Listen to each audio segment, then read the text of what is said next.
آج کل دیکھو موبائل میں پاکستانی ڈرامے کے نام سے ہماری عورتیں دیکھتی ہیں. کئی لوگوں نے ہم سے کہا کہ مولانا اس پر بات کیجئے کہ ہمارے گھر میں دینی ماحول تھا لیکن ہماری بہنوں نے پاکستانی ڈرامہ دیکھنا شروع کیا تو پھر ان کی فکریں ہمارے گھروں میں اندر آ رہی ہے. دیکھیے ہماری سوسائٹی برباد ہو رہی ہے, ہمارا معاشرہ تباہ ہو رہا ہے. ان ڈراموں میں دکھایا جاتا ہے بات بات پہ خلا کیسے لی جاتی ہے, بات بات پہ شوہروں کو کیسے جواب دیا جاتا ہے. شوہر نے اپنی بیوی کو ڈانٹ دیا کسی بات پہ تو بیوی نے بھی شوہر کو ڈانٹ دیا. اور ہماری بہنیں ڈرامہ دیکھتی ہے تو پھر وہ بھی یہی سمجھتے کہ یہی دین ہے, یہی اسلام ہے, ہمیں بھی رائٹ ہے شوہر کو ڈانٹنے کا. یہ ساس سے کچھ انبن ہوئی تھی, شوہر نے کہا میری ماں سے معافی مانگو. بیوی معافی مانگنے کے لیے تیار نہیں تو شوہر نے ایک تھپڑ دے دیا اپنی بیوی کو. پھر شوہر کو احساس ہوا میں نے کچھ زیادہ ہی مارا تو شوہر نے اپنی بیوی کے کندھے پہ ہاتھ رکھا تو پھر بیوی نے میں غصے میں آ کے اٹھا کے شوہر کو ایک رسید کیا. اور پھر کیا ہوا, شوہر بیوی کے درمیان آپس میں دشمنیاں. آپ مجھے بتائیے یہ سب ڈرامے میں دکھایا جاتا ہے تو ہماری عورتیں کیا سیکھیں گی؟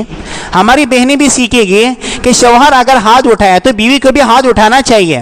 اور یہ یاد رکھیے اسلام کی تعلیمات نہیں کوئی شوہر بیوی پر ہاتھ اٹھائے, اسلام نے اس کی اجازت نہیں دی تھپڑ مارنے کی. ڈرامے میں ایسی چیزیں دکھائی جاتی ہے کہ شوہر مار رہا ہے. اگر وہ ڈرامے دکھانے والوں کا مقصد صحیح ہوتا تو وہ بتاتے, وہاں پر یہ پیغام دیتے کہ شوہر نے جب بیوی کو تھپڑ مارا تو دوسرے لوگ آ کے شوہر کو سمجھاتے کہ بھائی بیوی پہ ہاتھ نہیں اٹھانی چاہیے, اسلام کا طریقہ نہیں, اسلام کی تعلیمات نہیں, بیوی سے معافی مانگو کہ آپ سے زیادتی ہو گئی. یہ سکھایا جاتا. وہاں پر کیا سکھایا جاتا ہے, شوہر نے اٹھا کر دے دیا, بیوی نے بھی ایک تماچا رسید کیا. کیا یہ زندگی پر خوش رہ سکتے ہیں بیوی اپنے شوہر کے ساتھ, اے شوہر اپنی بیوی کے ساتھ؟ یہ تو صرف سیکس کا آلہ بن کے رہ جائے گا کہ بس بیوی کو استعمال کرو اور زندگی گزارو. یہ ڈرامے بھی دکھایا جاتا ہے. ڈرامے میں کیا دکھایا جاتا ہے, اس کی سالی بن سور کے آتی ہے اپنی بہنوی کے سامنے اور بہنوی اپنی سالی پہ لٹو ہو رہا ہے, اپنی سالی کو پسند کر رہا ہے اور میک اپ وغیرہ کر کے وہاں پر سالیاں سامنے آتی ہے. تو یہاں کوئی مرد بھی وہ ڈرامہ دیکھے گا, اپنی بیوی پہ اس کا دل نہیں لگے گا. وہ دیکھے گا بیوی کی شکل ایسی ہے, صورت ایسی ہے, ماشاءاللہ میں نے فلموں میں دیکھ لیا, ڈراموں میں دیکھ لیا کیا کیا خوبصورت عورتیں ہوتی ہیں. تو ان ڈراموں سے فائدہ نہیں نقصان ہو رہا ہے. کتنی ہماری بہنیں اسلام سمجھ کر, دین سمجھ کر ان ڈراموں کے پیچھے پڑی ہوئی ہے. بات بات میں ڈرامہ میں یہ بات دکھائی جاتی ہے کہ اگر کسی کو شوہر پسند نہ ہو تو سیدھا عدالت کا دروازہ کھٹکھٹاؤ. شوہر نے رات میں آنے میں تاخیر کی, بیوی نے تحقیق نہیں کی, بیوی غصے میں آئی, پولیس کمپلینٹ کر رہی ہے. یہ چیزیں ڈرامے میں دکھائی جا رہی ہے. میری بہنیں, ہماری بیٹیاں اگر یہ ڈرامے دیکھے گی تو ہمارے گھر کا ماحول کیا ہوگا, ہماری سوسائٹی تباہ برباد ہو جائے گی. یہ چیزیں ڈرامے کے ذریعے سے ہمارے گھر میں آ رہی ہے. ڈرامے میں ان کا نقاب دکھایا جائے, پردہ کرنے کا طریقہ کہ چہرہ کھلا ہوا ہے, بظاہر مسلمان عورت لیکن میک اپ کر کے سامنے آتی ہے, ان کا چہرہ ڈھانپا ہوا نہیں ہے, ان کے گردن کا حصہ نظر آ رہا ہے, ان کا چست لباس پہننا, ٹائٹ لباس پہننا ہماری عورتیں دیکھ رہی ہے, ان کے برقع پہننے کا انداز ہماری عورتیں دیکھ رہی ہے اور اس کو اسلام سمجھ کر اپنے گھر میں پہ رہی ہے. یہ ساری چیزیں ڈراموں کے ذریعے سے ہمارے گھر میں آ رہی ہے اور ہماری سوسائٹی تباہ ہو رہی ہے. تو میری بہنیں, اسلام نے ہمیں کیا سکھایا, دین نے ہمیں کیا سکھایا, وہ دیکھنے کی ضرورت ہے. اللہ کے نبی صلی اللہ علیہ وسلم نے فرمایا 2 قسم کے جہنمی لوگوں کو میں نے نہیں دیکھا. ایک ایسے ظالم حکمراں جن کے ہاتھ میں ہمیشہ ڈنڈے رہتے ہیں, لوگوں پر ظلم کرتے ہیں, جو لوگوں کو مارتے ہیں. اور ایک نساء کاسیات عاریات, ایسی عورتیں جو کپڑا پہنے گی پھر بھی ننگی ہوگی, بالکل ٹائٹ لباس پہننا, گردن کا حصہ کھلا ہوا ہو, یا برقع پہنے, نقاب پہنے تو آنکھ کا نیچے تک حصہ کھلا ہوا ہو, یا ایسا برقع پہنے کہ برقعے کے پیشانی کی طرف کوئی چیز لکھی ہوئی ہوتی ہے. ہماری بہنیں باہر جاتی ہیں تو مردوں کی نظریں ان پہ پڑ جاتی ہے.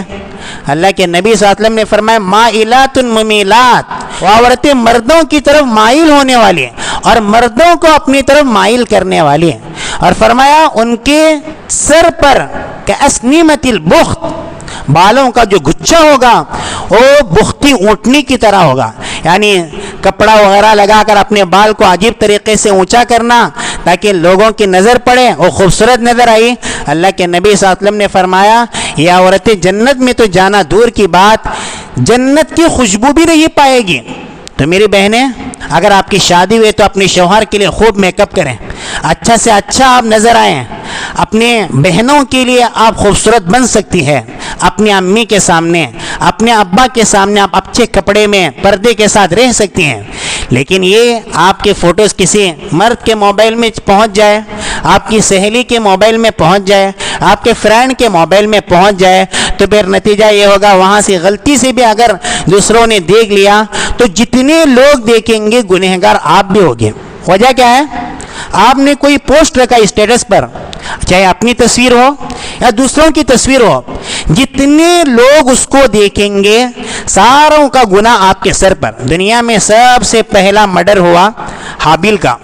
مرڈر کرنے والا قابیل تھا. قابیل اچھا انسان نہیں تھا. آدم علیہ السلام کے 2 بیٹے. حابیل بہت اچھا انسان تھا، دیندار تھا، دینی مزاج کا حامل تھا. قابیل شیطان کی باتوں میں آ کر اپنے بھائی حابیل کو قتل کیا. اللہ کے نبی صلی اللہ علیہ وسلم نے فرمایا قیامت تک دنیا میں جتنے بھی مرڈر ہوں گے سارے قتل کا ایک حصہ قابیل کے سر پہ رہے گا، کیونکہ سب سے پہلے مرڈر کرنے کا رواج قابیل نے دیا.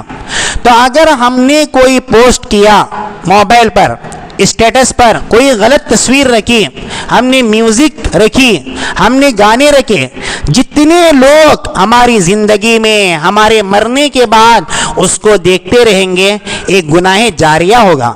جتنے لوگ دیکھ رہے ہیں پورا گناہ رکھنے والے کے سر پر، اور جو اس کو آگے بڑھا رہے ہیں اس کے بھی گردن پر اس کا گناہ لکھا جائے گا. کیوں؟ کیونکہ گناہ جاریہ ہماری وجہ سے لوگ گمراہ ہو جائیں، لوگ مزے لے لیں تو رکھنے والے کو گناہ ہوگا. یہ ہمارے اعضاء امانت ہے. اللہ نے فرمایا وَقَالُوا لِجُلُودِهِمْ لِمَ شَهِدْتُمْ عَلَيْنَا. قیامت کے دن ایک وقت وہ آئے گا اللہ تعالی ہماری زبان پر مہر لگائے گا. دنیا میں زبان بات کر رہی ہے، ایک وقت وہ ہوگا زبان بات نہیں کرے گی. اللہ تعالیٰ ہماری آنکھوں سے کہے گا کہ آنکھ بتا تو نے دنیا میں کیا کیا، کیا کیا غلط چیزیں تو نے دیکھی. آنکھ بتائے گی میں نے کتنی فلمیں دیکھی، میں نے کتنے ناچ دیکھے، کتنی گندی چیزیں دیکھی، کتنی حرام چیزیں دیکھی. اللہ ہمارے کان سے پوچھے گا کان بتا تو نے کتنی حرام چیزیں سنی، کتنی میوزک سنی. کان بتائے گا کہ ہم نے اتنی چیزیں سنی. ہمارے اعضاء سے پوچھے گا. آخر میں اللہ تعالیٰ زبان کی مہر کھول دے گا تو زبان اپنے اعضاء کو ڈانٹے گی، کہے گی اے کان، اے آنکھ، تجھے کیا ہوا تھا؟ تو نے ہمارے خلاف کیوں گواہی دی؟ ہم نے تمہارے مزاح کے لیے کام کیا تھا، تم نے ہمارے خلاف گواہی دی. اعضاء کہیں گے اللہ ہم سے بلوا رہا ہے. تو میری بہنیں اپنے اندر تقوی رکھیں، اللہ کا خوف رکھیں. آج ہمارے پاس زندگی ہے، آج صحت ہے، چند سال ہوں گے ہم بوڑھے ہو جائیں گے.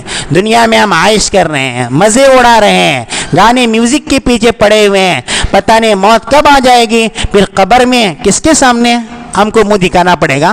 اللہ کو منہ دکھانا پڑے گا. قیامت کے دن اللہ کو منہ دکھانا پڑے گا. قبر میں جاتے چند دن کے بعد ہمارے سارے گوشت ختم ہو جائیں گے، ہماری ہڈیاں بھی ختم ہو جائے گی. تو دنیا کی چند روزہ مزے کے خاطر اگر ہم اپنے آخرت کو برباد کریں گے تو ہم سے بڑے بیوقوف کوئی نہیں ہے.